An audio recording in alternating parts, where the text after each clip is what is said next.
दोस्तों, आज के सेशन में हम देखेंगे BIM workflow as per ISO standard 19650। तो ये बीआईएम वर्कफ्लो क्या होता है, उसमें क्या क्या टेम्पलेट्स होते हैं, क्या क्या टास्क होते हैं, कौन कौन सी पार्टीज इसमें इन्वॉल्व होते हैं, राइट, और उनके क्या क्या रिस्पॉन्सिबिलिटीज होते हैं, ये सारा हम आज के सेशन में देखेंगे। But before start with BIM workflow, first let's understand what is mean by BIM. Okay, so जैसे आप स्क्रीन पर देख पा रहे हैं कि BIM stands for Building Information Modeling and it is a process that encourages collaborative working between all the disciplines involved in design, construction, maintenance and use of buildings. All parties share the same information simultaneously and in the same format. Right, तो दोस्तों ये अगर आपको बहुत technical लग रहा है information तो just forget it and just concentrate on the word जिसको मैंने यहाँ पे बोल्ड में लिखा है। ओके, तो यहाँ पे मैंने बोल्ड में मेंशन किया है to collaborative to same information simultaneously and in the same format. Okay, तो दोस्तों इसमें मतलब क्या है कि ये एक कोलैबोरेशन का वर्क है। इसमें सारे जो भी यहाँ पे डिसिप्लिन्स इन्वॉल्व है, जैसे कि आपका मैकेनिकल इंजीनियर हो सकता है जो HVAC के लिए काम कर रहा है, MEP में काम कर रहा है, आपका इलेक्ट्रिकल इंजीनियर हो सकता है, ओके, आपका प्रोजेक्ट मैनेजर, आपके वेंडर्स, राइट, कॉन्ट्रैक्टर। तो ये सारे जो ये प्रोजेक्ट के लिए काम कर रहे हैं वो एक साथ एक इंफॉर्मेशन शेयर करते हैं about the project in the same format. Okay, तो अगर आप एक लमसम में बोला जाए तो ये जो बीआईएम प्रोसेस है इसके 3 मेन एट्रीब्यूट्स हैं जो मैंने अभी यहाँ पे लिस्ट किए हैं। Okay, so there are 3 main attributes, that is collaboration, coordination and visualization. मतलब इसमें कोलैबोरेशन इंपॉर्टेंट है, ओके, इसमें ये हेल्प करता है। ये कोऑर्डिनेशन में हेल्प करता है, मतलब कि हर एक दूसरे के साथ कोऑर्डिनेशन मेंटेन करने में हेल्प करता है। और एज वेल एज जो भी प्रोसेस है इसको विजुअलाइज फॉर्मेट में एज इट इज रिप्रेजेंट करने का वर्चुअली इन सॉफ्टवेयर ये हेल्प करता है। राइट, तो ये सारे बात है जो बीआईएम में हम जो बीआईएम के मेन 3 एट्रीब्यूट्स है। राइट, चलिए आगे बढ़ते हैं। तो दोस्तों जो अभी आप स्क्रीन पर देख पा रहे हो ये एक्चुअल बीआईएम वर्कफ्लो है। ये बीआईएम वर्कफ्लो के दोस्तों एक 8 मेन स्टेप्स होते हैं। जो मेन स्टेप्स अभी आपको मैं दिखा रहा हूं, जो आप ऊपर की तरफ देख रहे हो, that is assessment, tender, response, appointment, mobilization, production, delivery and close out. तो ये मेन 8 स्टेप्स है बीआईएम वर्कफ्लो के, और उसके अंदर ये सारा आपका प्रोजेक्ट का जो प्रोसेस होता है वो यहाँ पे वर्कआउट किया जाता है। राइट, अब ये जो 8 प्रोसेस है इनको स्टेप बाय स्टेप यहाँ पे परफॉर्म किया जाता है। ओके, यहाँ पे जो मेन 3 पार्टीज होती है, जो अपॉइंटिंग पार्टी करके एक है, ओके, लीड अपॉइंटेड पार्टी करके है, और अपॉइंटेड पार्टीज करके है। तो मैं ये 1 बाय 1 आपको इसमें से डिफरेंस बताता हूँ। फर्स्ट जो मैंने बताया आपको अपॉइंटिंग पार्टी, तो ये अपॉइंटिंग पार्टी क्या होता है कि जो एक्चुअल ओनर होते हैं जो ये प्रोजेक्ट स्टार्ट करते हैं, या फिर जो प्रॉपर जो ओनर या पर्सन जो कि बिल्स पे करते हैं, जो भी खर्चा होता है वो उठाते हैं। Right, so that is appointing party. Next जो होता है वो लीड अपॉइंटेड पार्टी करके कंसिडर किया जाता है, जिसे LAP भी बोला जाता है, लैब। तो ये पार्टी क्या होती है कि ये एक कोऑर्डिनेशन करती है between all the teams. Okay, मतलब कि ये जैसे कि जो अपॉइंटिंग पार्टी है और जो अपॉइंटेड पार्टी है। ओके, मैं आपको बताऊंगा कि अपॉइंटेड पार्टी मतलब क्या है। तो ये दोनों पार्टीज के बीच में, अपॉइंटेड पार्टी मतलब कि आपके जो टेंडर सबमिट करने वाले जो लोग हैं, एक्चुअल काम करने वाले जो होते हैं वो, और अपॉइंटिंग पार्टी के बीच में कोऑर्डिनेशन का काम करते हैं। राइट, आपको एक एग्जांपल देता हूँ कि जैसे आपने पार्लियामेंट में आपने ये देखा होगा क्या, स्पीकर। तो वो स्पीकर का काम क्या रहता है, वो स्पीकर का काम रहता है कि जो दोनों पार्टीज होते हैं उनका वो कोऑर्डिनेशन करते हैं, उनके जो दोनों की बातें हैं वो सुन लेता है। Right, so exactly that is meant by lead appointed party. Next जो है terms, that is appointed party. तो ये अपॉइंटेड पार्टी क्या रहता है, अपॉइंटेड पार्टी मींस एक्चुअली जो वहां पे वर्क करने वाले, इसे टास्क टीम भी बोला जाता है। राइट, तो ये एक्चुअली जो काम करने वाले जो लोग रहते हैं उन्हें हमें अपॉइंटेड पार्टी करके हम उसे बोलते हैं। राइट, ओके, अब इसे अगर देखा जाए, इसे अगर आप समराइज करते हो दोस्तों, तो ये एक देखो इस फॉर्मेट में आपको दिखाई देगा, राइट।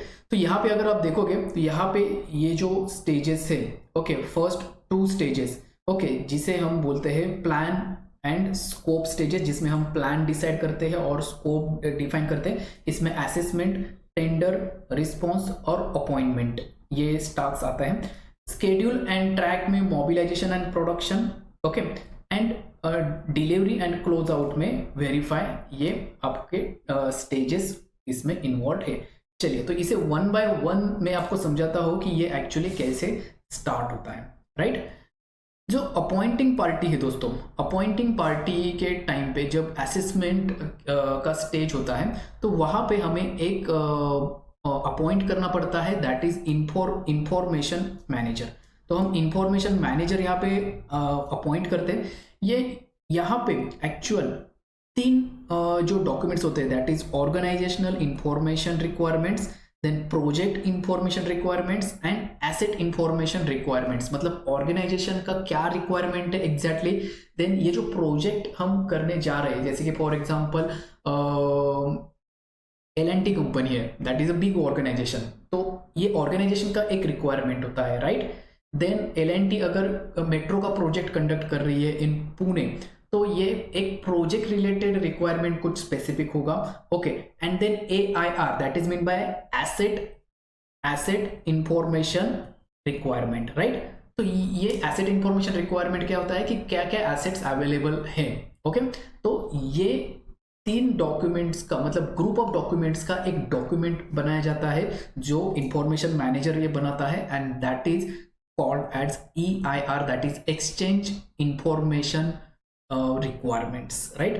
तो ये डॉक्यूमेंट्स क्या होता है दोस्तों, ये डॉक्यूमेंट्स मार्केट में फ्लोट किया जाता है, ओके। फ्लोट किया जाता है मतलब कि मार्केट में पब्लिश किया जाता है to know the requirements, okay. मतलब कि L&T क्या करेगा कि L&T मार्केट में ये जो डॉक्यूमेंट है ये फ्लोट करेगा टू एक्वायर टेंडर्स। मतलब कि टेंडर्स को ये एक तरीके का इन्विटेशन रहता है दोस्तों, ओके। ये एक बाइडिंग प्रोसेस रहता है जिसमें टेंडर्स को बताया जाता है, जो टेंडर सबमिट करने वाले उनको बताया जाता है कि एक्चुअली ऑर्गेनाइजेशन का और प्रोजेक्ट का क्या रिक्वायरमेंट है, ओके। चलिए अभी आगे बढ़ते हैं। ये प्रोसेस में हमने क्या देखा, tender and assessment. Next step में लीड अपॉइंटेड पार्टी को इन्वॉल्व किया जाता है। वो क्या करते हैं दोस्तों, रिस्पॉन्सेस कलेक्ट करते हैं। अभी ऑर्गेनाइजेशन ने क्या किया, हम EIR डॉक्यूमेंट मार्केट में फ्लोट किया, उसके बेसिस पे रिस्पॉन्सेस कलेक्ट किए जाते हैं, ओके। रिस्पॉन्सेस ऑफ टेंडर्स वहां पे कलेक्ट किए जाते हैं, ओके। अब ये रिस्पॉन्सेस में क्या क्या डॉक्यूमेंट्स वहां पे सबमिट करना जरूरी है, ओके। तो सबसे पहले BEP मतलब BIM एग्जीक्यूशन प्लान, ओके। तो ये प्री अपॉइंटमेंट यहाँ पे लिखा है दोस्तों, ये प्री अपॉइंटमेंट लिखा है मतलब क्या कि अभी तक जो अपॉइंटिंग पार्टी है और ये जो टेंडर सबमिट करने वाले लोग हैं ये अभी आमने सामने नहीं है, ओके। बिफोर अपॉइंटमेंट ये प्री अपॉइंटमेंट डॉक्यूमेंट सबमिट किया जाता है कि एग्जैक्टली वो जो टेंडर सबमिट करने वाली जो पार्टी है, ओके, वो एक्चुअली उस डॉक्यूमेंट में बताना चाहती है कि वो क्या क्या कर सकते हैं इसमें, राइट, उनका क्या क्या कैपेबिलिटी है। तो इसमें वो ये भी बताते हैं कि इसमें क्या क्या रिस्क रजिस्टर है, ओके, क्या क्या रिस्क इन्वॉल्व है, एज वेल एज उनका मोबिलाइजेशन प्लान। मतलब कि जब एक्चुअली एग्जीक्यूशन होगा इस प्रोजेक्ट का एज पर द डॉक्यूमेंट्स, तो उनका मोबिलाइजेशन प्लान कैसे होगा, राइट। तो इसे टेंडर रिस्पॉन्स के द्वारा सबमिट किया जाता है, ओके। देन इसमें से जो टेंडर सिलेक्ट किया जाता है through the lead appointed party, जो दोनों के बीच में कोऑर्डिनेशन करता है, then there is a process of appointment, okay. Actually अभी दोनों पार्टीज आमने सामने हैं, और एट दैट टाइम फिर से एक BIM एग्जीक्यूशन प्लान सबमिट किया जाता है यहाँ पे, okay. That is BEP document submit किया जाता है, बट ये पोस्ट अपॉइंटमेंट वाला डॉक्यूमेंट है दोस्तों, ये पोस्ट अपॉइंटमेंट वाला डॉक्यूमेंट है। मतलब कि अभी इसमें ये डॉक्यूमेंट फाइनल रहेगा जिसके बेसिस पे एक्चुअल वर्क होना स्टार्ट होगा, राइट। देन इसके बाद यहाँ पे रिस्पॉन्सिबिलिटी मैट्रिक्स शेयर किया जाता है। रिस्पॉन्सिबिलिटी मैट्रिक्स मतलब क्या होता है कि अभी ये जो अपॉइंटेड टीम है, ओके, अपॉइंटेड पार्टी है, तो इनका क्या क्या रिस्पॉन्सिबिलिटीज रहेगा, इनके टीम में जो भी लोग हैं वो किसके लिए रिस्पॉन्सिबल रहेंगे, वो कब वो क्या डिलीवर करेंगे और कब डिलीवर करेंगे, तो ये सारे माइलस्टोन्स उसमें मेंशन है। तो मैं आगे के नेक्स्ट स्क्रीन पे आपको दिखाऊंगा कि रिस्पॉन्सिबिलिटी मैट्रिक्स में एग्जैक्टली क्या क्या इन्वॉल्व होता है, right. Then MIDP stands for master information delivery plan. Okay, तो ये मास्टर इंफॉर्मेशन डिलीवरी प्लान में एग्जैक्टली आपका टाइमलाइन डिफाइन रहता है, ये एक मास्टर प्लान रहता है और इसमें सबमिट किया जाता है TIDP, मतलब कि task information delivery plan, right. ये टास्क इंफॉर्मेशन डिलीवरी प्लान क्या होता है, ये टास्क इंफॉर्मेशन डिलीवरी प्लान में एक समरी रहती है कि हर एक डिपार्टमेंट, हर एक जो वहाँ पे टीम है वो क्या टास्क परफॉर्म करेगी और कब उसे कंप्लीट करेगी, उसमें क्या क्या कंप्लीशन के स्टेजेस रहेंगे, क्या क्या लेवल ऑफ इंफॉर्मेशन रहेगा, ये सारा चीज इसमें शेयर किया जाता है। तो ये जो डॉक्यूमेंट बनता है दोस्तों eight the time of appointment, ये बनता है अपॉइंटमेंट कॉन्ट्रैक्ट। तो इसे बोला जाता है appointment contract at the stage of appointment. तो हमने अभी तक 4 स्टेजेस कंप्लीट किए, assessment, tender, response and appointment. Yes, तो चलिए आगे बढ़ते हैं। नेक्स्ट स्टेज होता है आपका मोबिलाइजेशन और production. But before start with this process let me show you responsibility matrix. तो ये रिस्पॉन्सिबिलिटी मैट्रिक्स क्या होता है ये मैं आपको दिखाता हूँ।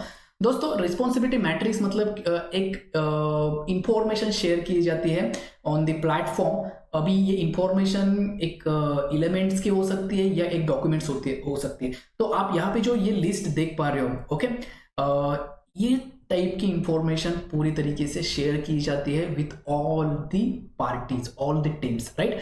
क्या क्या इंफॉर्मेशन हो सकती है, ज्योमेट्री के रिगार्डिंग इंफॉर्मेशन हो सकती है, बेसिक इंफॉर्मेशन हो सकती है, डॉक्यूमेंटेशन की इंफॉर्मेशन हो सकती है, डॉक्यूमेंट्स उसमें अटैच्ड हो सकते हैं, नोट्स अटैच हो सकते हैं, देन अटैचमेंट्स हो सकते हैं, कुछ अगर इंपॉर्टेंट बिल्स है तो वो उसमें अटैचमेंट होगा, राइट, लिंक्स अटैच रहेंगे, चेकलिस्ट एंड रिस्पॉन्सिबिलिटीज इसमें अटैच रहेंगे। या तो यहाँ पे आप देख पा रहे हो कि यहाँ पे एक स्कोप लिस्ट है, ओके, क्या क्या स्कोप ऑफ द वर्क है एंड यहाँ पे उसके माइलस्टोन्स है, ओके, BIM का यूजेस है एंड द इंफॉर्मेशन रिक्वायरमेंट। तो ये एक टेम्पलेट है, ओके, तो इसमें एक्चुअली ये सारी इंफॉर्मेशन उसमें शेयर की जाती है, right. So that is about the responsibility matrix.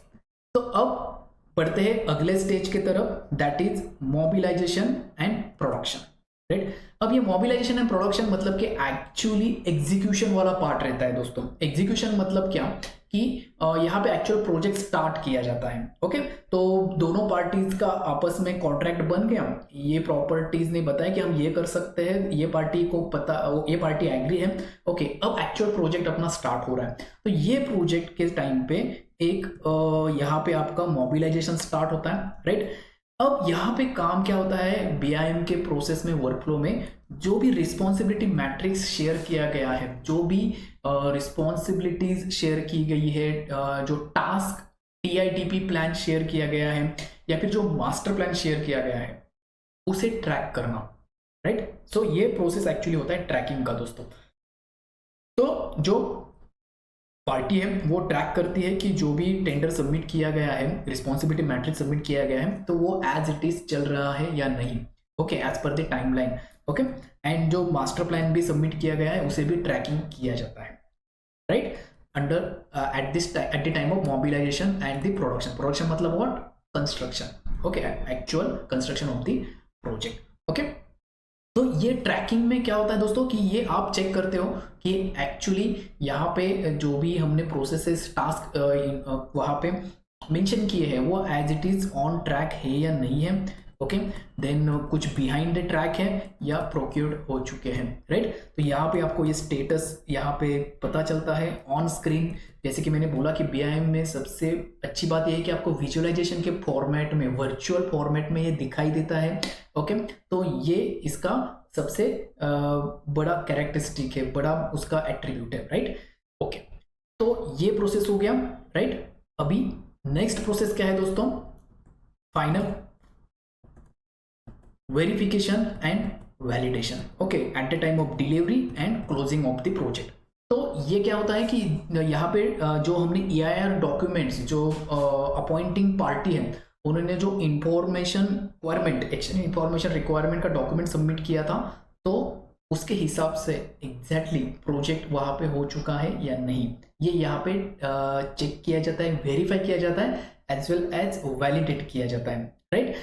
As well as इसमें एक लर्निंग का भी आपका एक डॉक्यूमेंट बनता है कि क्या क्या आपके लर्निंग रहे ड्यूरिंग दिस प्रोजेक्ट, क्या क्या आपके मेन टॉपिक्स आपने सीखा है इसमें, क्या क्या आपके अगर कुछ मिस्टेक्स हुए हैं तो नेक्स्ट प्रोजेक्ट करते वक्त उसको रेफर किया जाए, राइट। तो this all is about the BIM work flow. तो अगर इसे संक्षिप्त में बताया जाए तो जो फर्स्ट 3 स्टेजेस थे इसे प्लान और स्कोप में कंसिडर किया जाता है, ओके, जिसमें असेसमेंट, टेंडर, रिस्पॉन्स और अपॉइंटमेंट करके आता है। स्केड्यूल और ट्रैक में आता है दोस्तों मोबिलाइजेशन एंड प्रोडक्शन, ओके, और डिलीवरी एंड क्लोजिंग आउट के टाइम पे वेरीफाई एंड वैलिडेशन का प्रोसेस कंडक्ट किया जाता है।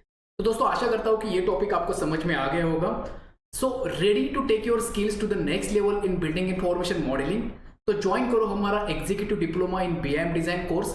ये कोर्स स्पेसिफिकली डिजाइन किया गया है आपके लिए जो बीआईएम डिजाइन में अपना करियर बनाना चाहते हैं, चाहे फिर आप एक स्टूडेंट हो, एक जॉब सीकर हो या फिर working professional. It includes mastering in AutoCAD, Revit, Revit Structure, Revit MEP, BIM 360, Civil 3D, and advanced tools like Navisworks to understand clash detection and project coordination. ये एक प्रैक्टिकल कोर्स है जिसमें industrial projects through आपको BIM के standards जो ISO 9650 है उसे software में कैसे इंप्लीमेंट करना है ये भी सिखाया जाएगा। So don't miss out on this opportunity to boost your career in BIM design industry. Enroll now and start your journey to success. You can scan the QR code on the next screen to see more details about the course, or else link is there in the description box. Thank you.